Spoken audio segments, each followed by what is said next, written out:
ya Rasul. A cikin wannan duniya dai abubuwan al'ajabi ba sa karewa, sai dai akwai na gaskiya, akwai kuma na kanzan kurege.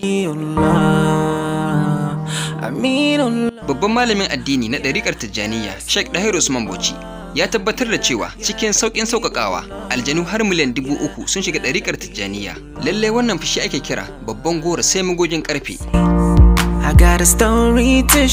To wannan dai magana ce ta manya ba yara ba, kuma lamari ne na malamai ba ƙananan ɗalibai irin mu ba. Don haka ga dai cikakken jawabin daga bakin malamin. Na rabbaka zai Allah ubangijinka, hakimin gori ne, alimun masari ne.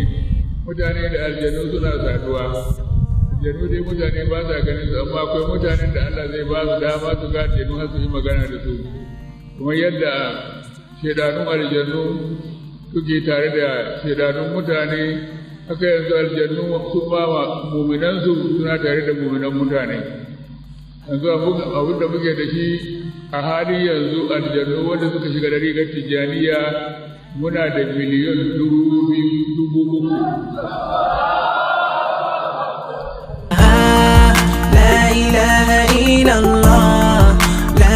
Miliyan 3,000 aljanu da suka shiga Tijjaniyya. Akwai mukaddamansu miliyan 200. To yanzu mun sa su nema mana su bincika mana manyan malamansu, muna so mu naɗa su zama shehunai cikin Darikar Tijjaniyya. Muke su nema mana su haɗa mana manyan malamansu ko miliyan 1,500,000 zama su ne shehunansu. Kana cikin wannan aikin muna saduwa da su ta wata hanyar da ake saduwa. Amma ba mu da wani alkawari da su, ba mu da wani alkawari na amfanin juna da su. Ba za mu ce musu su ku je ku kashe mana wani ba, ko ku kashe mana suwa ne, ko ku kawo mana suwa ne, ko ku ɗebo mana kuɗi ku kawo mana, babu irin wannan tsakanin mu da jan uwan mu da jan Darikar Tijjaniyya. Mu ko mu ne mukaddamansu da muke naɗa musu mukaddamai kuma a cikinsu. Mukaddamai a cikinsu yanzu miliyan 200 ne, su kuma almajirai biliyan 3 ne, wato miliyan 3,000. wanda muka sani kenan banda wanda ba mu sani ba. Kuma ya lamu zuwa da rabbika illa hu.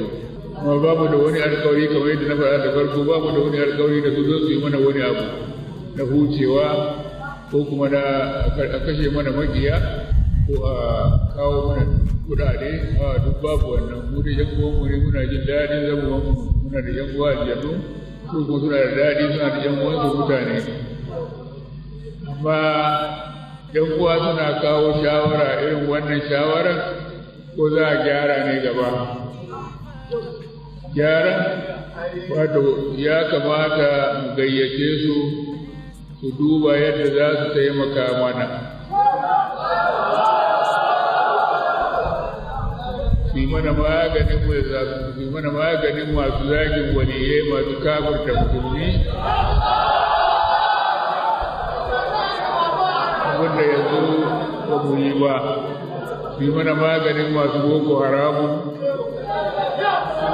Duk da mu wannan ba, muna shawaran za mu nemi waka a wajen su yi mana irin waɗannan ayyuka.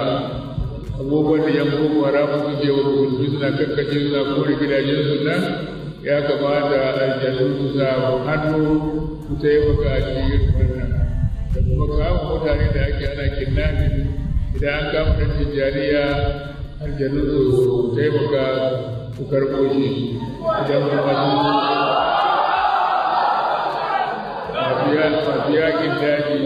masu yakin daji masu kashe mutanen nan mai magana su roƙe su taimaka mana irin wannan don jihadi ne. Ya ma shi da jiddi gare su da sattu. وقال أولياء المؤمنين ربنا استمتع بعضنا ببعض وبلغنا أجلنا الذي أجلت لنا قال النار مصيركم خالدين فيها إلا ما شاء الله. وكان مكوبر كافر وكان كافر الجنة za su dawo masu mutan gida ma sha Allah sai da lokacin da Allah ya ga dama a ce su fito waje su sha ruwan zafi inda rabbaka zai Allah ubangijinka hakimun alimun wani ne duk abin da ya aikata cikin wani zanzan ya aikata alimun masani ne duk abin da ya aikata cikin sanin